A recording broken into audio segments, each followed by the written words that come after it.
Cantonment Congress అభ్యర్థిగా Shri Ganesh cantonment assembly స్థానానికి Congress party అభ్యర్థిగా శ్రీ గణేష్ ను హైకమాండ్ ఖరారు చేసింది. ఈ మేరకు శనివారం Congress party national general secretary KC Venugopal అధికారిక ప్రకటన రిలీజ్ చేశారు. సిట్టింగ్ ఎమ్మెల్యే లాస్యా నందిత ఇటీవల కారు ప్రమాదంలో మరణించడంతో ఇక్కడ ఉప ఎన్నిక అనివార్యమైంది. రాష్ట్రంలో జరిగే లోక్సభ ఎన్నికలతో పాటు కంటోన్మెంట్ అసెంబ్లీ స్థానాన్ని కూడా బైపోల్ జరగబోతా ఉంది.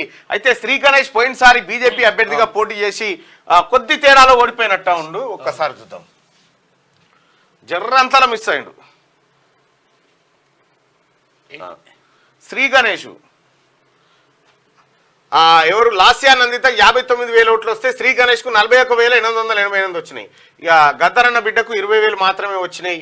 సో మొత్తానికి శ్రీ గణేష్ చాలా పర్ఫార్మెన్స్ చూపించిండని చెప్పాలి. ఈసారి శ్రీ గణేష్ కాంగ్రెస్ పార్టీలో చేరిండు. ఇప్పుడు కాంగ్రెస్ పార్టీ ఆయనకు టికెట్ కన్ఫర్మ్ చేసింది.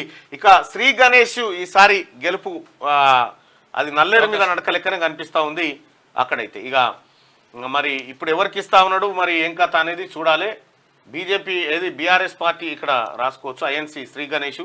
బీజేపీ ఎవరిని పెడుతుంది, బీఆర్ఎస్ పార్టీ అభ్యర్థి ఎవరు ఉండబోతా ఉన్నారనేది చూడాల్సినటువంటి అంశం. అయితే శ్రీ గణేష్ 100% గెలుస్తాడు ఈసారి. ఎందుకంటే బాగా కష్టపడ్డాడు, ప్రజల్లో ఫేత్ ఉన్నాడు.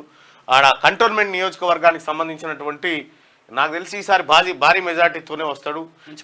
ఆయనకున్నటువంటి అవకాశాలు ఏంటి అని అంటే రాష్ట్రంలో కాంగ్రెస్ పార్టీ అధికారంలో ఉండడం, ముఖ్యంగా ముఖ్యమంత్రి రేవంత్ రెడ్డి గారు రాష్ట్రానికి ప్రాతినిధ్యం వహిస్తూ ఉండడం. ఇంకొక విషయం ఏంటంటే అటు టీఆర్ఎస్ పార్టీ నుంచి బలమైన అభ్యర్థులు ఎవరు లేకపోవడం, టీఆర్ఎస్ పార్టీ కుప్పగూలే దశలో ఉండడం. ఇక మూడోది ఏంటంటే భారతీయ జనతా పార్టీకి ఈ స్థాయి బలం ఉన్నటువంటి నేత లేకపోవడం. ఇవన్నీ శ్రీ గణేష్ కు కలిసి వచ్చేటువంటి అంశాలు.